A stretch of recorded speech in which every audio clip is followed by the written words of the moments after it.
Welcome to Brain Devat. I'm delighted to be joined by Tomás Bogardus, and we're going to be talking about the nature of sex.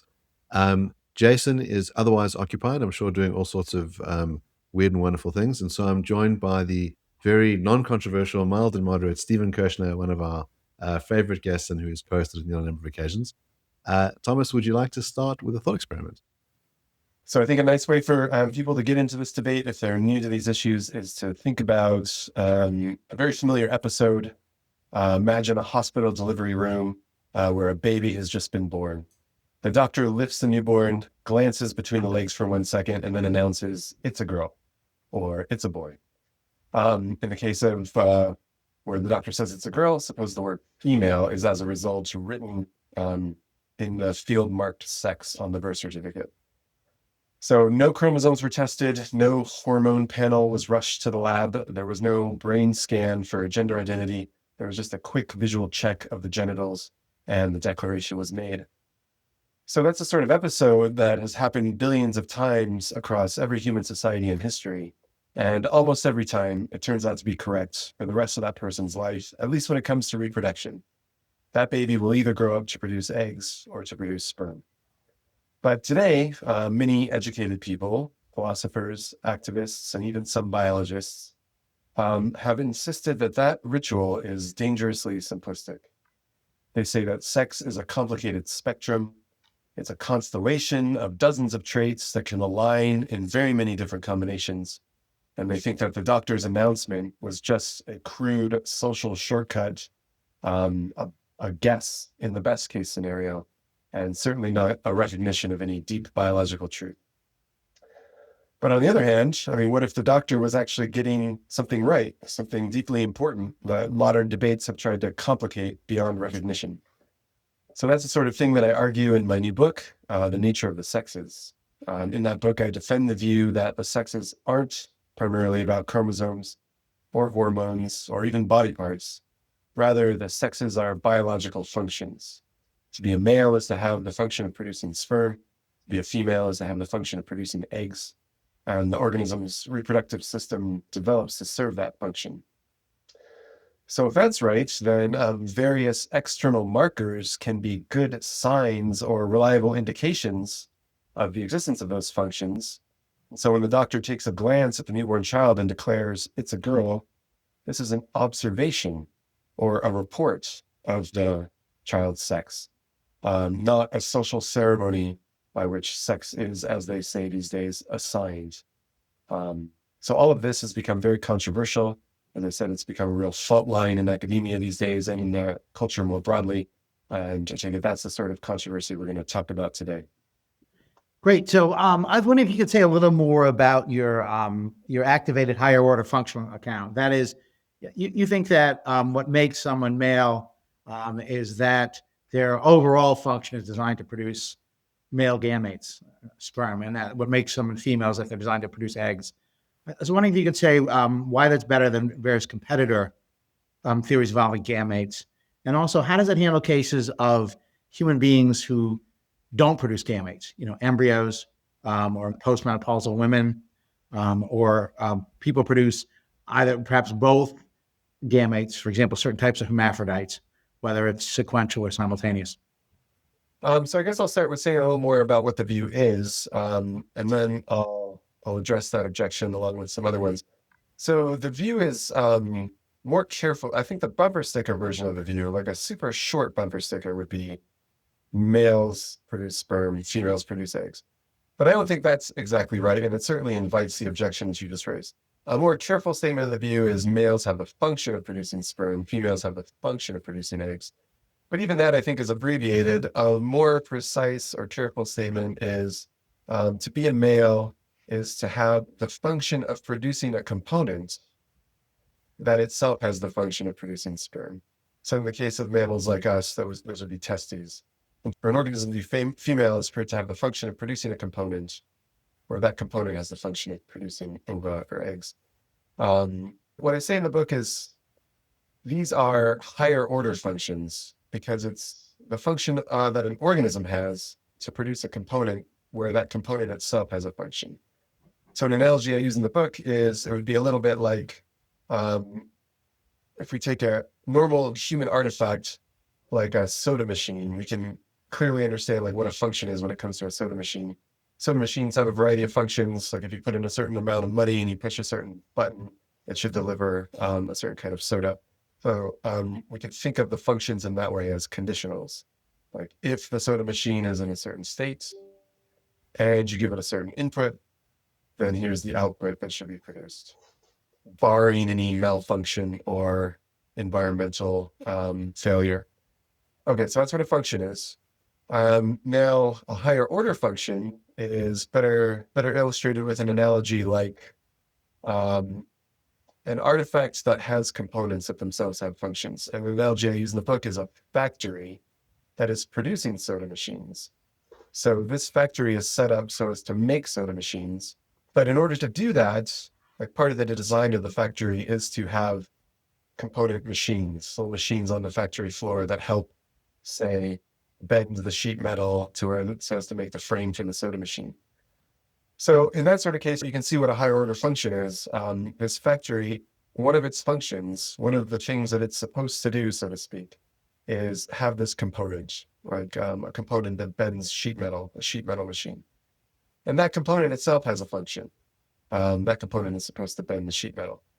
Okay, so that's what a higher order function is. It's a function of producing a component that itself has a function. So in that way, like the factory is a little bit like a self-assembling machine, like it's directing where the components are supposed to go and what the components are supposed to do in order to accomplish this ultimate task of making the soda machines.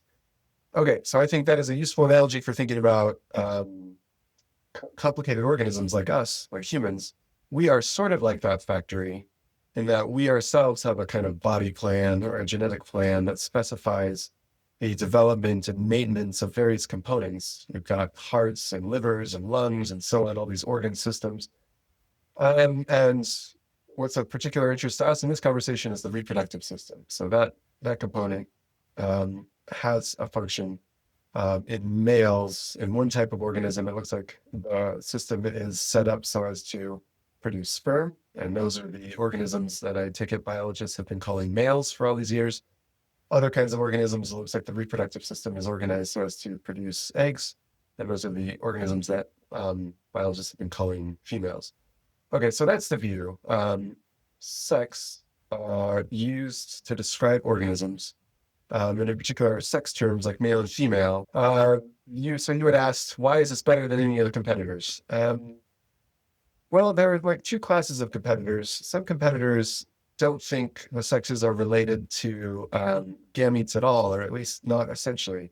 So we could talk about that class of competitors. But then there's also gamete-based views. I guess I should have said what a gamete is. A gamete is a sex cell.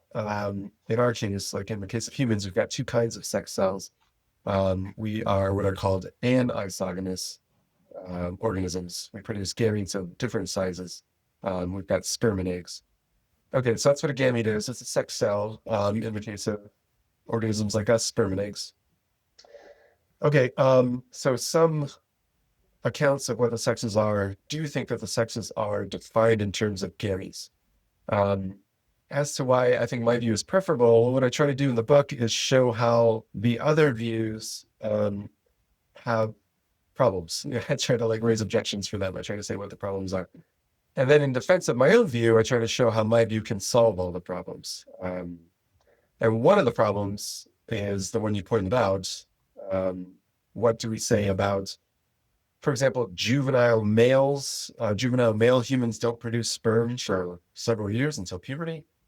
Embryos are often described as male or female by biologists, but they're certainly not producing gametes. So what do we say about cases like that? Oh, and there's also cases of injury and disease where perhaps, ovaries are removed, so no more ova are being produced.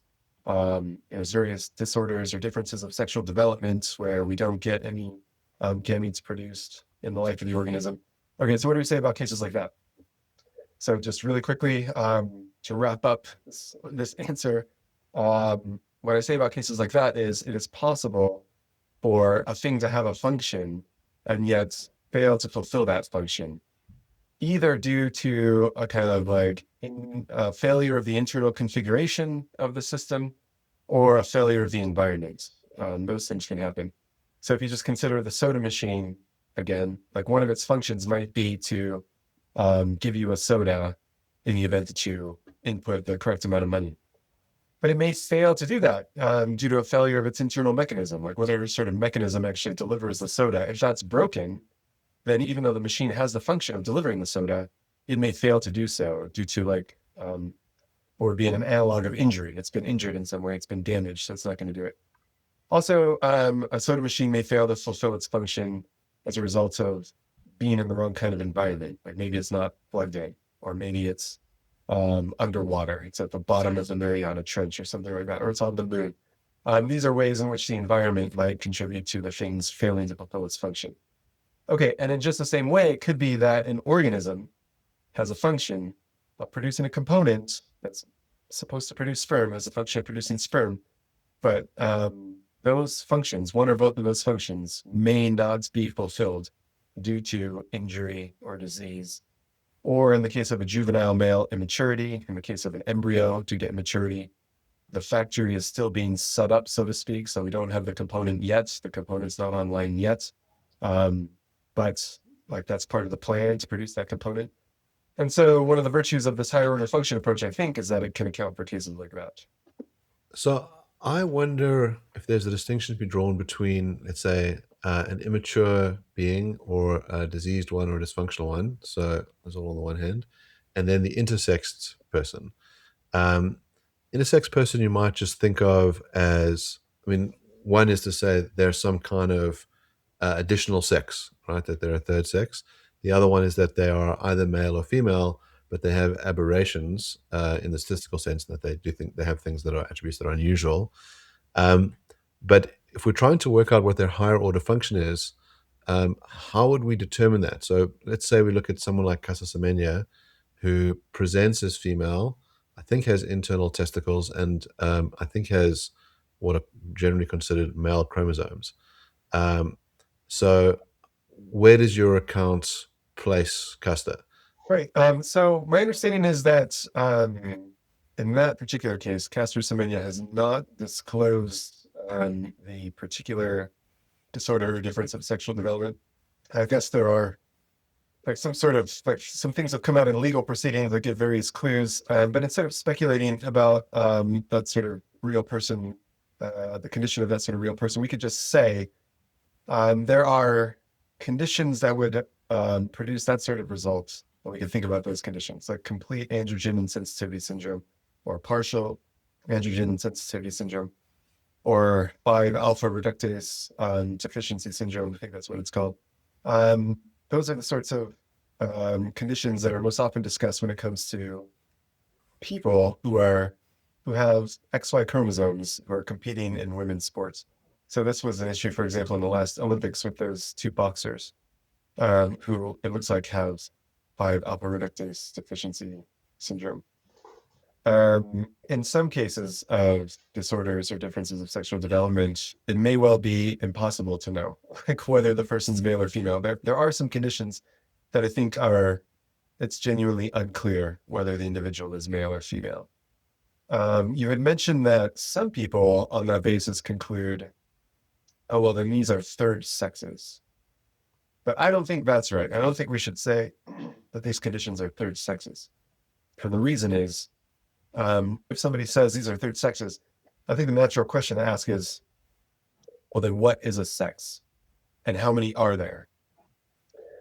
Because, the worry is people will think this is a third sex because some of these differences or disorders of sexual development involve different arrangements of sex chromosomes. So it's possible, like most humans are either XX or XY. It's possible to be XXY, XXYY, etc. You could have just one X chromosome. So there are all sorts of chromosomal arrangements. And if you think that this variety of chromosomal arrangements, each one of this variety is a sex, then we're going to have a whole lot of sexes. And in fact, like other species are not going to share our sexes. Other species that encode the sexes differently genetically, who don't have X or Y chromosomes at all, are going to have different sexes. So like birds, for example, don't have X or Y chromosomes at all. So if you think that the sexes are a matter of, then yeah, birds are going to have different sexes. And there are species like crocodiles that don't have sex chromosomes at all. And so I guess they wouldn't be male or female either. And so that's just like contrary to the way that biologists talk about the sexes.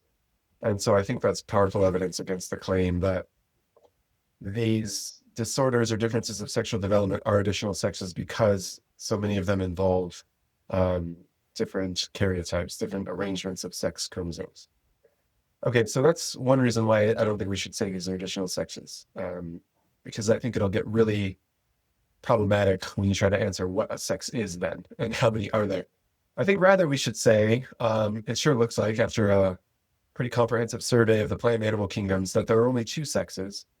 And so the options for an individual who has a difference or disorder of sexual development is either this person's only male or only female, or possibly both male and female. That happens elsewhere in the plant and animal kingdoms. We get simultaneous hermaphrodites in other species. So I think that is theoretically, philosophically possible for humans as well. Or it could be that the individual is neither male nor female and just simply doesn't have the requisite sort of higher order function to be male or female. So we know there are other organisms that are neither male nor female. Organisms that don't reproduce sexually or that do reproduce sexually, but not via anisogamy. So that's another option. So with regard to somebody who has complete androgen insensitivity syndrome, partial androgen insensitivity syndrome, or 5-alpha reductase deficiency syndrome, I think those are the four options: either just male, just female, both male and female, neither male nor female. Those are the ways that the two sexes could be combined in an individual. And I think that's what's going on with, like, for example, 5-alpha reductase deficiency syndrome, is it's pretty clear that that individual has the function of producing sperm, but due to a missing enzyme, due to a failure of a gene to produce a certain kind of enzyme, is unable to completely virilize, unable to complete the developmental pathway that would lead to functional testes. Okay, and that's why, I mean, these individuals have XY chromosomes with a functional SRY gene. Looks like all, like, the genetic blueprint is there to be male. What's missing is a functional 5-alpha reductase gene that's required for the virilization of humans, at least at birth. And so I think what happens with people with 5-alpha reductase deficiency syndrome is they do not complete the virilization process in utero. And so when they are born, they have the appearance of a female organism. So the external genitalia are female appearing, but the internal reproductive system is actually sort of incompletely masculinized. And then for a lot of these individuals with 5-alpha reductase deficiency syndrome, at puberty, they get the relevant signals and the virilization process is actually completed. And many of these people go on to have functional genitals and can, I think, actually go on to produce children. Complete androgen insensitivity syndrome is different. The virilization never completes. And so the child appears feminine, has female appearing genitals, and is usually classed as a female, raised as a female, but there aren't any functional ovaries on the inside. Rather, we've got internal testes. Okay, so probably something like that has been going on with a lot of the athletes who are competing in the women's division. And often, I just want to add, it's through no fault of their own. Like, when the child is born, the child appears female and is classed as female and raised as female.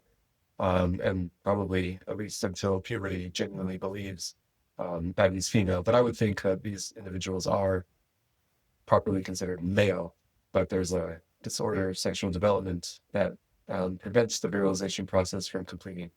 But yeah, that's why I think intersex cases are not a third sex. And if you ask me about particular intersex cases, at least in those two cases, I would say those are males. So I'm curious as to the contextual views. In particular, I'm wondering, you might think that maybe there's one sense of male and female in the context of dating, maybe one in sports, maybe one in medicine, and maybe one when it comes to the bathrooms. I mean, your account says that, no, look, there's one and only one account of what a sex is. And then among the four sort of things that normally go into a cluster concept, genetics, phenotype, gametes, and hormone, you're like, no, only one of these counts, and it occurs in each and every instance. So 2 questions. Why not think that what counts as male and female doesn't depend on the context? And also, why not think that there's more than one factor that counts, that somehow it's the balance of the cluster that determines it, even if there is a single account? Why not think that the cluster account is correct, that it's the balance of those 4 factors? So 2 different views, 2 different questions. In the second chapter of this book, I try to give objections to those sorts of views. So the contextualist view is often credited to Sarah Richardson, who is at Harvard, I believe, who says that there's no such thing as sex itself. There is only sex as constituted in a certain research program or research context. So yeah, that's just from memory and maybe getting that quote wrong, but it's something like that. There's no such thing as sex itself. Rather, it's up to researchers to operationalize sex in various research contexts. So in some research contexts, we might say, okay, I'm interested in males and females, but the way I'm going to sort the population is by external genitals, or maybe just self-reports. I'll just ask the people, are you male or female? Or in another research context, maybe what they'll do is they'll actually do a genetic test and say like, okay, we've got the XY people over here and the XX people over here. Okay, and so what the contextualist says is, these are different meanings of words like male and female and sex. And there's no like one meaning. Yeah, there's just different ways that the words are operationalized in different contexts. And so you'd said maybe, people operationalize our sex terms differently in dating contexts and in sports contexts or medicine or bathrooms. Yeah, so I think that's right. Like when it comes to bathrooms, there is a kind of like social policing that goes on that really just picks up on outer appearance, right? So like dress and other ways that you might present yourself, hairstyle, and so on. And so you might be tempted to think, well, actually, we're just segregating sections, or we're segregating bathrooms on the basis of like external presentation. How are you dressing? What your hair looks like, etc. And when it comes to sports, I mean, some sporting bodies are testing actual testosterone levels, so they're doing hormone tests. Other sporting bodies are doing chromosome tests. And so maybe the thing to say, you might be tempted to conclude, the thing to say is they're just using the word sex in different ways, right? So, to be male means one thing when the testosterone tests are in play. It means something else when the genetic tests, the chromosome tests are in play. Okay. And similarly for dating, I guess. Okay, so what's wrong with this view? Well, I think it's unclear exactly what's being said. It may be that what the view is just, look, these words are ambiguous. We're using different meanings in different contexts. In the way that, like when I'm at a computer store and I ask, where are your mice? Where are I need a mouse. Where are the mice? Obviously, I'm using the word mouse in one sense. I'm talking about a computer accessory. Whereas if I'm at like the pet store and I say, where are the mice? I need a mouse. It's clear that I'm using the word mouse in a different sense. So that's a genuine case of ambiguity. And maybe what the contextualist means to say is our sex terms like male and female are just ambiguous in the same way. They just mean different things. Okay, so maybe it just is a kind of fancy way of expressing an ambiguity view, like the words are just ambiguous. In response to that kind of view, I run a variety of ambiguity tests because this is like a semantic claim, so we should check it using these semantic tests for ambiguity. And as far as I can tell, our sex terms fail these ambiguity tests, and there really is no ambiguity. So one ambiguity test, the simple ones are just like contradiction tests and redundancy tests where like we can test for ambiguity in the word mouse by considering sentences like there's a mouse on my desk, but there's no mouse on my desk. And then wondering like, is that a contradiction? It has kind of like the form of a contradiction. The sentence looks like it's expressing a contradiction. There's a mouse on my desk, but there's no mouse on my desk. But owing to the ambiguity in the word mouse, we can hear the sentence as expressing a proposition that's actually possible. Like there's a computer accessory on my desk, but there's no rodent on my desk. Yeah, that makes perfect sense. Okay, can we do something like that with our sex terms, like male and female? So just pick like a paradigmatic male. Who's that? I don't know. The only one that comes to mind is like Leonardo DiCaprio or something. Or in the book I use Joe Biden. Just pick a male. Okay. Now ask yourself, is the following sentence, is there any true reading of this sentence? Leonardo DiCaprio is male, but he's not male. So, I mean, you were at a conference where I ran this test by a bunch of philosophers, and the philosophers were not convinced. But I think that's a contradiction. I can't get a true reading of that. But I know that philosophers are extremely skilled at like hearing possibilities where everyone else hears just like contradictions or impossibilities. So there's more tests that we can run. A redundancy test is very much like a contradiction test. I don't think it's that much more persuasive, but it's just we just do sentences like this. Is the following sentence redundant? There's a mouse in my house. Also, there's a mouse in my house. Was that redundant? Did I just repeat the same information twice? Well, no, because more information was relayed with the second instance of that sentence. First time you told me there's a rodent in your house. Second time you told me there's a computer accessory in your house. So not necessarily redundant. Okay, so does that happen with our sex terms? When I say Joe Biden is male, what's more, he's male. Have I given you, could I have been giving you more information there? Is that necessarily redundant, or is it possibly like, did I get additional information in that second instance? To me, it sounds redundant. But again, yeah, when I ran this by philosophers, they weren't super convinced. Here's a third test, which I think is a little bit better. The third test is what's called conjunction reduction. So if you have an ambiguous word that you can trigger different readings of the word based on the conversational context. Let's use a word like light. So sometimes the word light means not heavy. Sometimes it means not dark. So like the feathers are light in one sense of light. The feathers are light. Also, there might be colors that are light and that they're not dark. Like maybe it's lingerie and you're doing the lights as opposed to the darks. Okay, so their light means not dark. Okay, so the colors are light. Also, the feathers are light, but we're using the word light in two different senses. As a result, when we try to conjoin those sentences but use the word light only once, the resulting sentence sounds weird. Yeah, we can't really make sense of it. So when I say the colors are light, the feathers are light, it's all good. Now when I say the colors and the feathers are light, yeah, our brains are like, wait, how am I supposed to read light there? Like, when you said feathers, I was going to hear light in one way, but then you said colors and I can't hear it in that way anymore. So our brains don't know what to do with that sentence. So that's evidence that the word is ambiguous.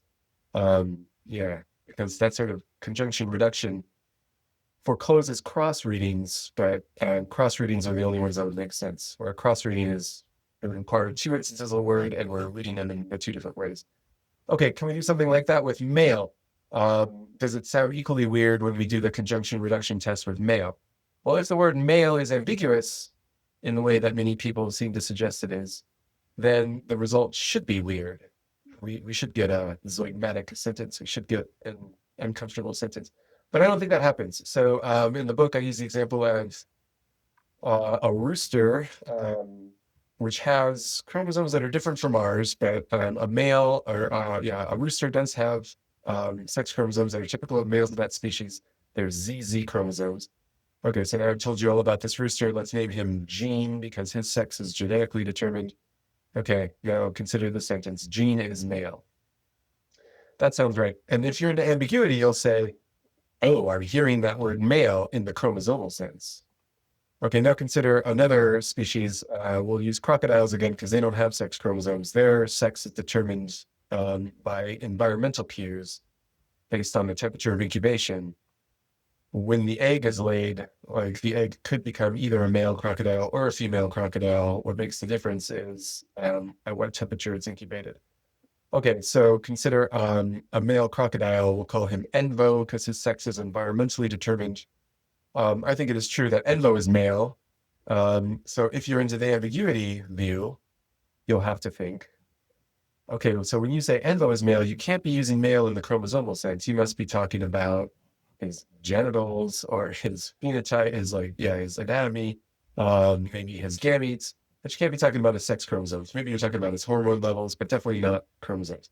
Okay, so the two sentences were Gene is male, Envo is male, and given the context, if the ambiguity view is true, like the result, when I try to do a little conjunction reduction, the result should foreclose cross readings, but cross readings should be the only ones that make sense.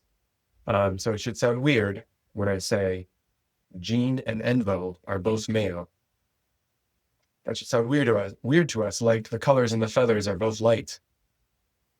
But it doesn't sound weird to me. It sounds totally fine. Yeah, Jean and Envo are both male. Okay, so that suggests that these words aren't really ambiguous in the way that many theorists think that they are. Okay, then I give like one final test, which is just it's sort of a simplicity test. Like if you can explain all the linguistic phenomena without positing ambiguity, just positing univocity, just one sense of the word, then you should prefer the simpler hypothesis. And I think we can explain all the data, all the linguistic data on a hypothesis of univocity, not ambiguity.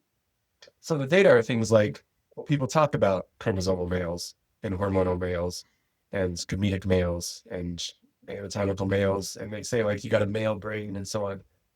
But I think what's going on here is really, I think there might be a pragmatic phenomenon going on here. It's true that what the person says when they say like, yeah, Joe Biden, he's a chromosomal male.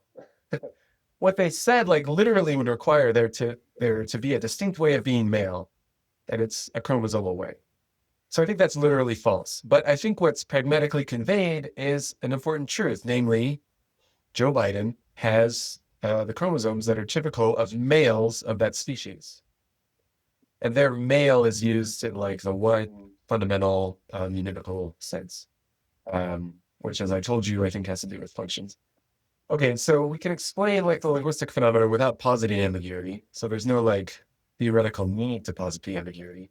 And then it looks like the words are failing these ambiguity tests. So I think that's a pretty good reason to reject the ambiguity hypothesis. Well, I think that's one thing that the contextualists might be up to. They might just be voicing an ambiguity hypothesis.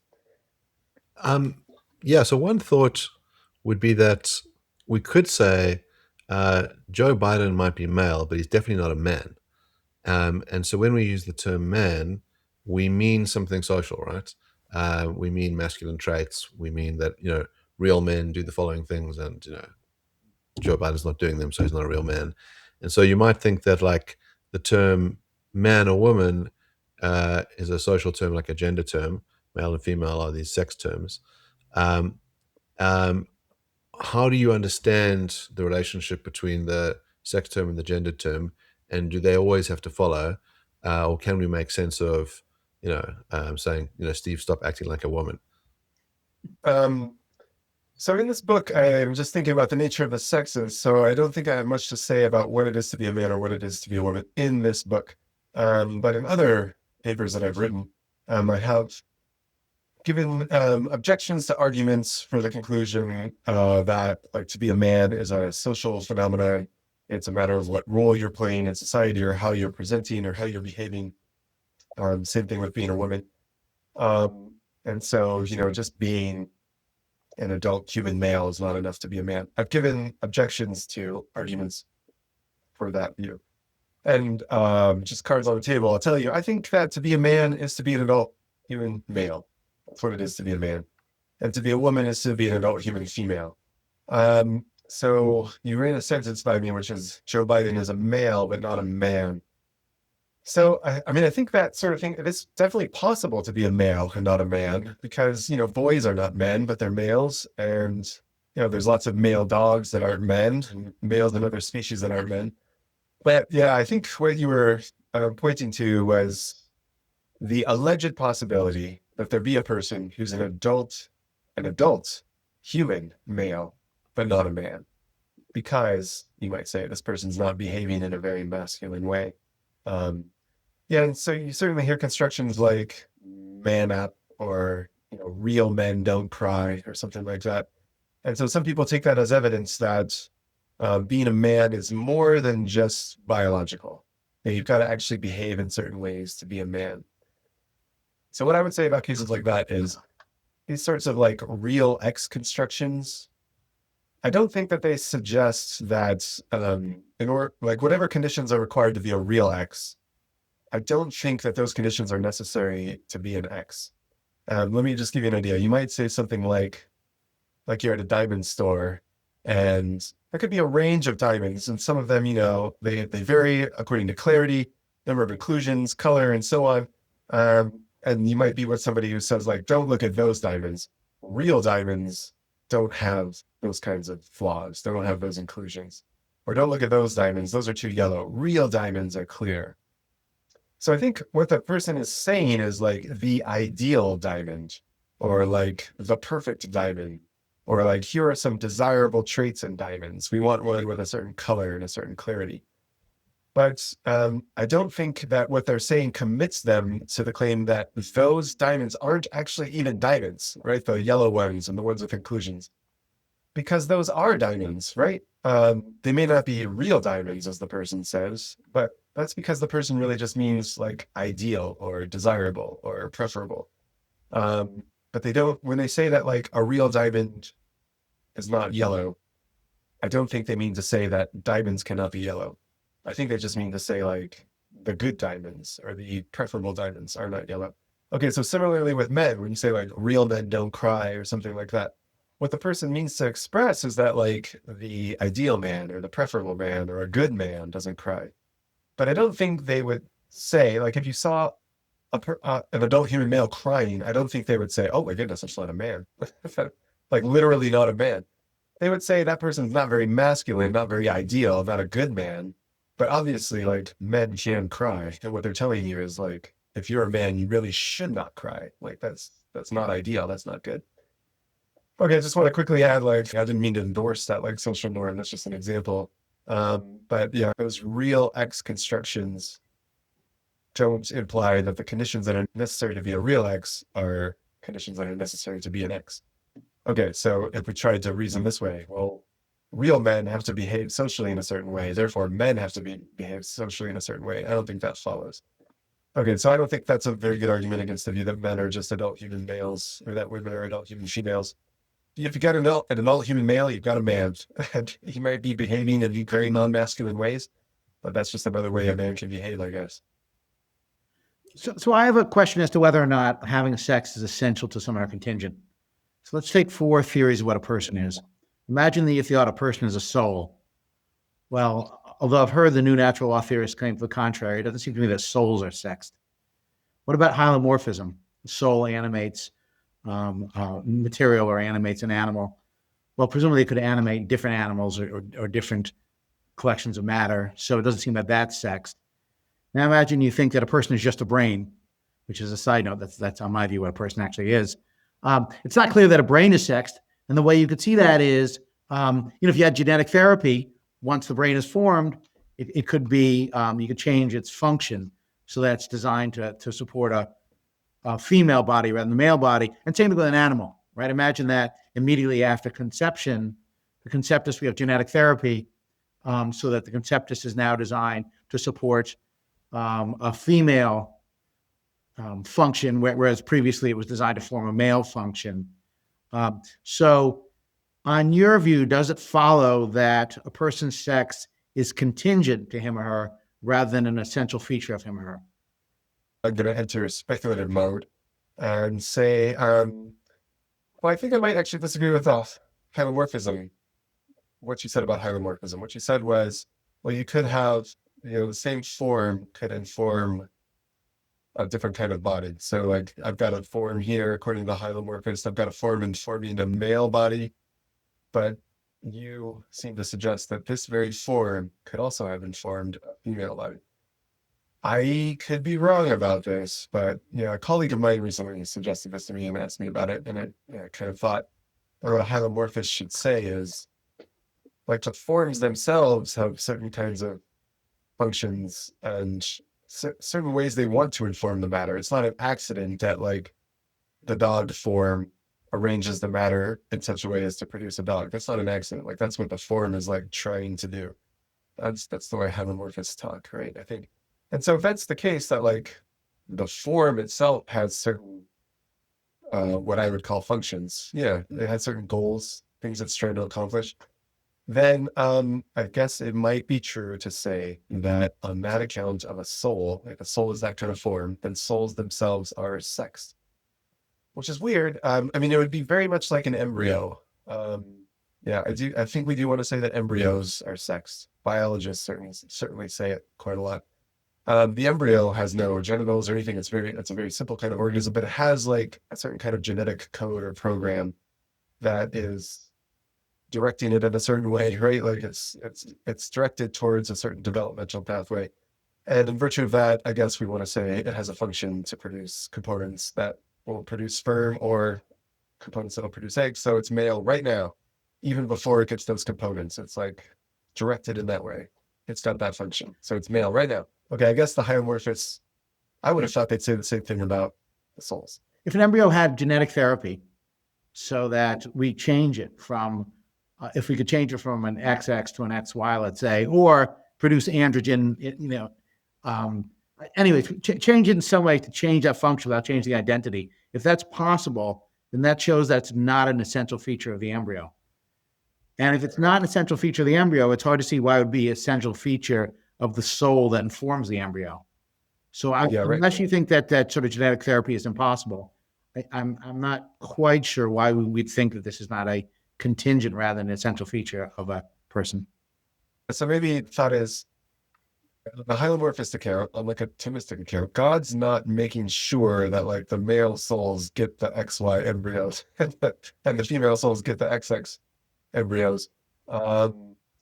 So it's actually like the genes that are giving the thing the function. It's not really the form, in which case maybe the form doesn't have either function.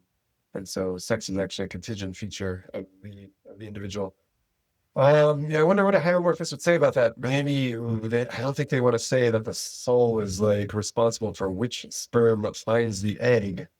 But and I also don't think they want to say that, if a sperm carrying a Y chromosome finds an egg, but like it happens to get a form that's female, that the female form could like override this. Yeah, so I don't know. That's kind of I guess maybe the hylomorphist does have to say it's actually not a function of the form, it's a function of the matter. I'll just leave that for maybe the hylomorphist can figure that out. That's a tough puzzle though. Okay, but you had said like, what if there was some gene therapy that could change an embryo? So we've got an embryo. We're still at a point where we can change every cell in that embryo. It's divided a little bit, but it's not unmanageable. We could pull out all the Y chromosomes and put in an X chromosome or something like that into every cell of the embryo. Would that change the function of the thing? So that it used to have a function of producing a component that would produce sperm, but now it's got the function of producing a component that's going to produce eggs.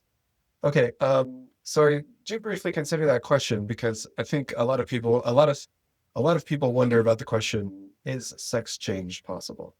Is it possible to change a person's sex? So there's kind of like a spectrum of medical interventions that we can imagine. And I think we all agree that just like changing your appearance, like getting facial feminization surgery or something, would not be enough to change the function. Like a male could have facial feminization surgery, still have the function of producing a component that produces sperm, so still be male. Okay, so those are, I guess maybe I should have started with just like wearing female clothing. That's not enough. Or feminine clothing. That's not enough. Facial feminization surgery, not enough. We could start thinking about like organ transplants. Like what if I had ovaries implanted and uterus implanted? If we could get medical technology to that point, and I had the organ transplants, would that make me female? So I think still the answer is no, because that wouldn't actually be changing like the little genetic program or plan that I have. It wouldn't change the functions that, as I say in the book, are on my machine table. It would be like augmenting me with like sort of foreign tissue. And I don't think it would be giving me the relevant kind of function that would make me female.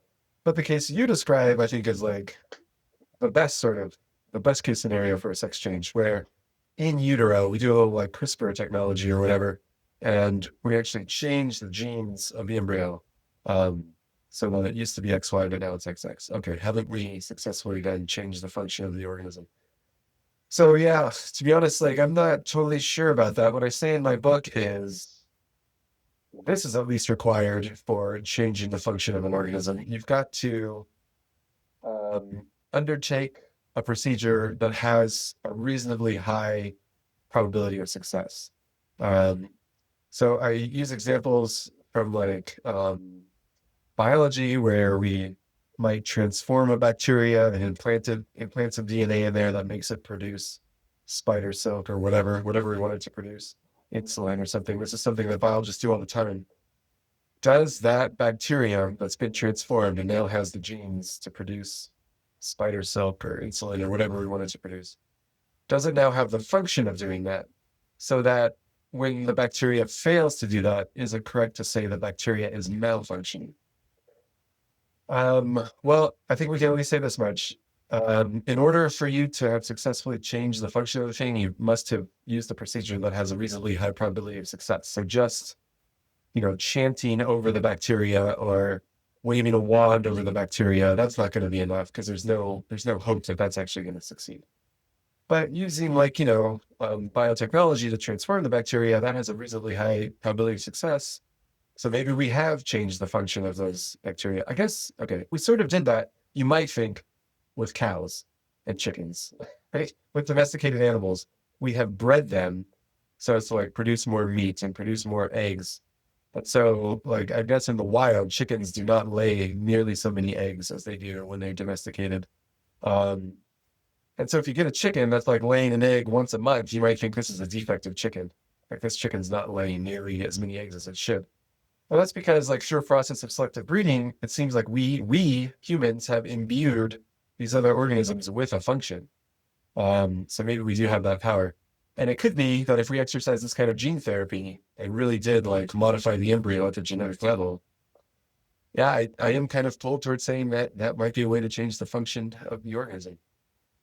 Yeah, so I'm willing to say that might be enough to effect a sex change in a human organism. That sort of radical genetic therapy.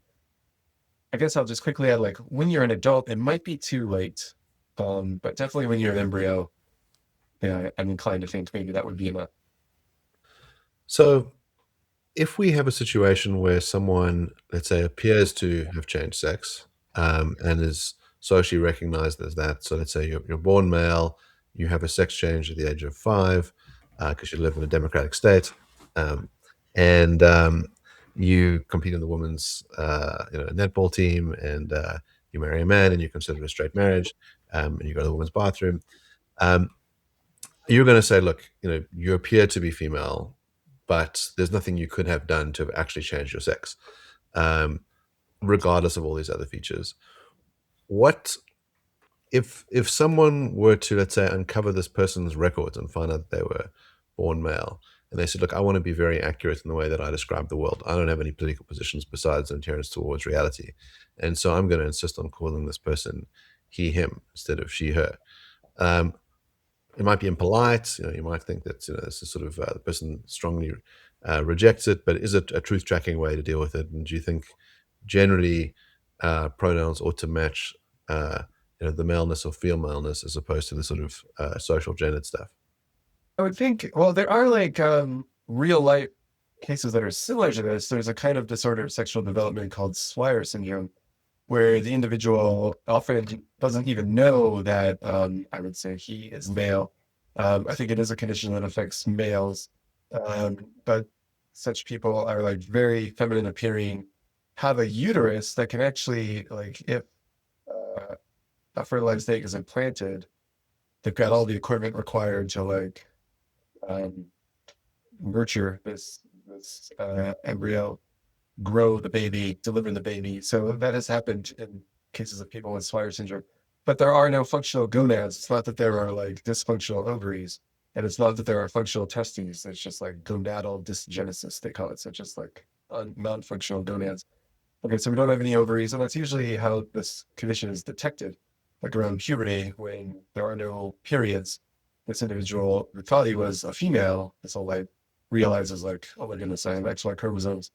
I've got these this gonadal dysgenesis, things that were supposed to become testicles but never developed. Okay, and then the question is this individual has most likely been raised as a female, believes he's a female, maybe is competing in female sports, looks totally female, by the way. Like, I don't know if you've seen people with Swyer syndrome, but looks totally female. Okay, the question is, how should we treat this individual? Should we insist on calling him a man, using he, him pronouns? If he's on any women's sports teams, kick him off, etc. So yeah, I think that's a sticky question, a question for the applied ethicists. But if you wanted my opinion, I guess I would say, I think that would be kind of cruel and unnecessarily cruel to treat this person in line with what by my lights would be the truth. So yeah, it'd be a certain failure of courtesy or kindness for no real benefit. I guess, like, if you ask me, well, should we change the birth certificate so that, like, the fact that this individual is male is, like, never recorded and never remembered, then I'd be inclined to say, like, no, let's, like, keep the birth certificate the way it is. But when it comes to using pronouns, we should probably use she, her pronouns, at least when the individual's around. With regard to competing in sports, I mean, there was no benefit of male puberty at all. So the reason that we're segregating sports by sex is, like, not relevant in this case. So I guess if you ask, like, what sports league should this person compete in, I guess I'd be inclined to say female. But also, I guess the females should have a right to know.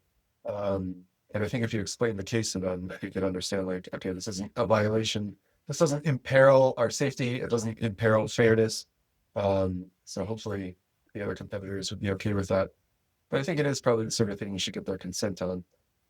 Similarly with prisons, yeah, I think the same thing would go there as goes with sports teams. I'm not sure why the girls on the sports team have some right to know. If you think that it's an irrelevant feature, that there's no advantage, and it's obviously a deeply personal thing that the person might not want to reveal for various reasons, I can't conceive of an ethical reason why the other girls have some right. Well, I guess my thought, I don't know, I'm just thinking out loud here, but if sports are being segregated on the basis of biological sex, and the fact of the matter is this person is male, then by the letter of the law, this person should not be competing in the female category. But I was just thinking, yeah, if we understand the spirit of the law, we realize this individual should probably be allowed to play in the female division.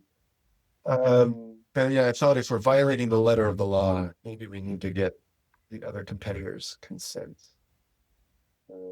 Because they had signed up to, like, compete against other females, and technically this person's not a female. So let's make sure they're okay with that.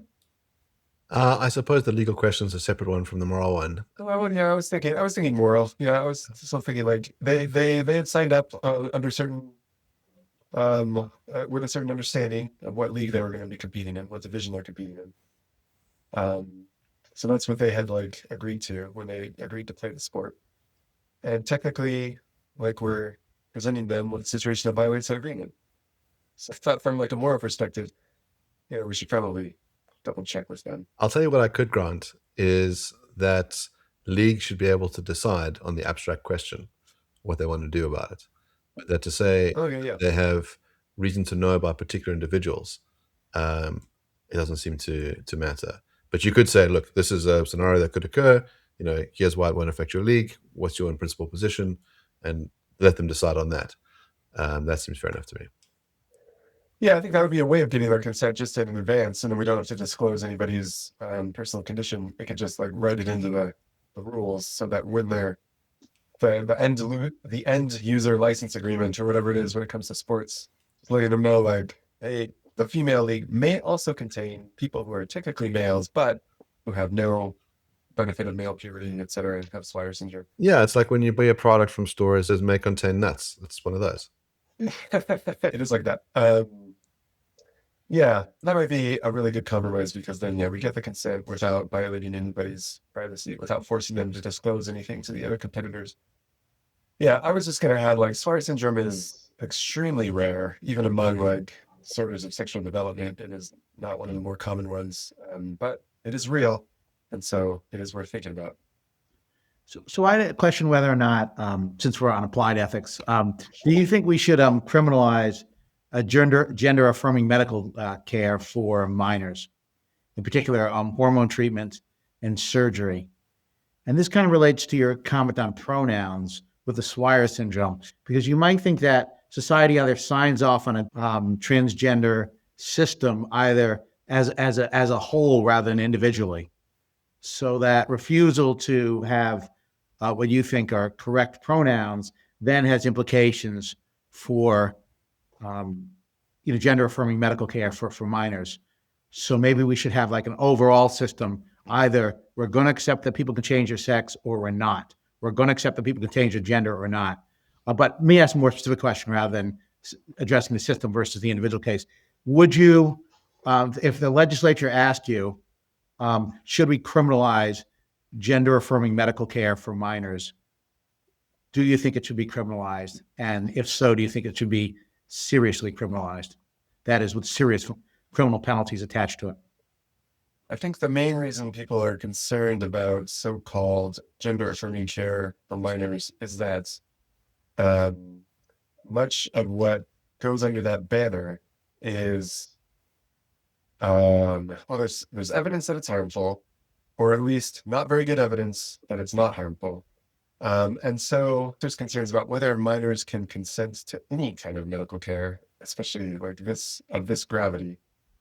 But even if they could consent, I thought the concern was like you couldn't really get informed consent with treatment like this because it is so unknown and poorly understood and experimental. Like you just can't get informed consent. Or at least in order to get the informed consent, you would have to tell them that, like tell them this is highly experimental. We don't have any long-term studies that show us that this is definitely safe. So if there are if there are medical interventions like that, where we're really not sure about the long-term outcomes, I guess the only way to get informed consent is to relate that information to them and let them know, like, this is kind of a gamble, but it's up to you. And then assuming that children could consent to something like that, then I guess we can get informed consent. But the concern is like, that's not happening. Like, even when the parents are involved, like they're not getting that sort of information about how potentially risky this is or how little information we have when it comes to like really significant medical interventions. I was going to say there's like a spectrum of medical interventions or just interventions that go under the banner of gender affirming care. There's like relatively benign ones like socially transitioning, changing the style of dress, changing pronouns and names. So those though probably don't have serious long-term physiological repercussions. But there's other ones like puberty blockers and maybe surgical interventions that may well render the child sterile for life or give them long-term health problems. And it would be better to ask somebody who's like extremely well informed about the long-term problems here, but I'm pretty sure there are some. Okay, so if we're thinking about that whole spectrum, we might ask like, well, should we criminalize social transition for minors? I think that's a more difficult question. But if the question is like, what about serious surgical or hormonal interventions? Should that be criminalized? I think that is a relatively clear question. And I think it's just an instance of a more general question. Like, should we allow elective hormonal or surgical interventions that, have potentially long-term detrimental outcomes, that don't really seem conducive to the health of an individual. It seems more pressing in the case of a minor. I was gonna think about a case like there are people who believe that like they should not be sighted, they should not have eyes, they should not have functional eyes, and so they go to medical professionals seeking blindness, like they want to be non-sighted. Okay, there are people who like want elective amputations. They got perfectly healthy arms or legs or whatever, but they think this leg is not part of me, I need it gone. And they want the medical industry to do that for them. So I think even in the case of adults, like I don't think the medical industry should be in the business of doing that sort of thing, like cutting off healthy limbs, even if the person wants that, and is like consenting to that. And even if you fully disclosed, gave them informed consent and told them like, here are the side effects and here are the like long-term repercussions. And they said, yes, that's exactly what I want. Yeah, I myself, I guess maybe I'm old-fashioned, but I don't think doctors should be in the business of doing things that are not conducive to the health of the individual. And it may be that people want things that are not healthy for them. I don't think doctors should help them do that. Okay, even more so when it's a minor. Okay, and then the question is so-called gender-affirming care kind of like that? Is it analogous to that in the relevant respects to elective amputation or disabling your eyes on purpose? Yeah, and I guess what we're often told is, well, this is actually therapeutic, and it's being these interventions are being performed because they help the child. They will actually help the child. Yeah, there, I guess we just have to actually look at the studies. And I thought what we've learned in the last few years is like scientific literature on this question is at best unclear. And I thought that's what like the CAST review found, was that the evidence in favor of so-called gender-affirming care is of not great quality. So I think a certain amount of caution is called for here. And I think that maybe a better approach for minors is psychological, a certain kind of psychological therapy rather than irreversible surgical intervention. Okay, but the question was, should it be criminalized? I guess I'd say, yeah, the ones that are producing like a kind of irreversible, what I would consider damage, yeah, I think those should not be legally allowed. Yeah. The social transition, I don't know. Yeah, I'm less clear on that one. But the irreversible medical interventions, okay, I don't think we should. We should let doctors do that to minors. And do you think we should just a lightning quick follow-up? And you think we should seriously criminalize it? That is, we should treat it as a serious felony. Oh, I don't know how serious it should be. I don't know. Yeah, that's a question for, I don't know, political theorists. Just again, lightning quick follow-up. I mean, if your view is that you're butchering children for no good reason, you should think that's classic, a paradigmatic severe penalty. So I'm not sure why your reasoning doesn't tell us that it should and clearly should be treated as a serious felony. Yeah, well, I didn't say that we were butchering children. I said like it's irreversible, and I think it is a kind of damage. Butchering suggests that it's like intentional on the part. Like, could you unintentionally butcher an animal, or is that something you have to do intentionally? Unintentionally butcher. Could you accidentally butcher? Because I think that like a lot of these doctors, maybe not all of them, there might be some genuine bad apples who are intentionally doing something that they know is bad. But I think a lot of doctors engaged in this activity genuinely believe that it's best practice. They think it's therapeutic. So in that way, it's sort of like when doctors used to give patients lobotomies because they thought that was best practice and genuinely good for the patients. Yeah, so I guess we could just use a more neutral case. Like if I could go back in time to when lobotomies were being performed, knowing what we know now, that it is like extremely bad. It's not best medical practice. It's a really bad idea. How harshly should we punish people who do it? I guess like we'd have to make it very well known that this is really bad and make the evidence clear.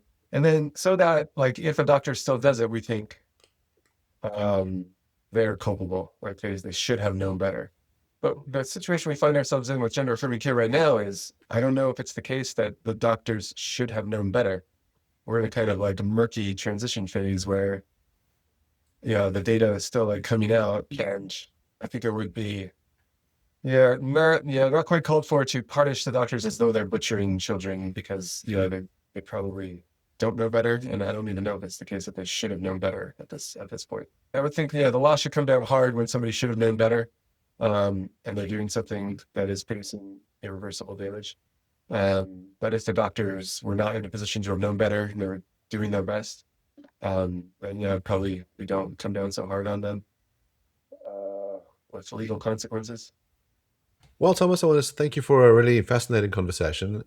It's a topic that's consumed a lot of discussion for the last couple of years in a very fraught way, and I think you've dealt with it in a very balanced, cautious manner, which I think is the right way to do it, while providing an immense amount of clarity.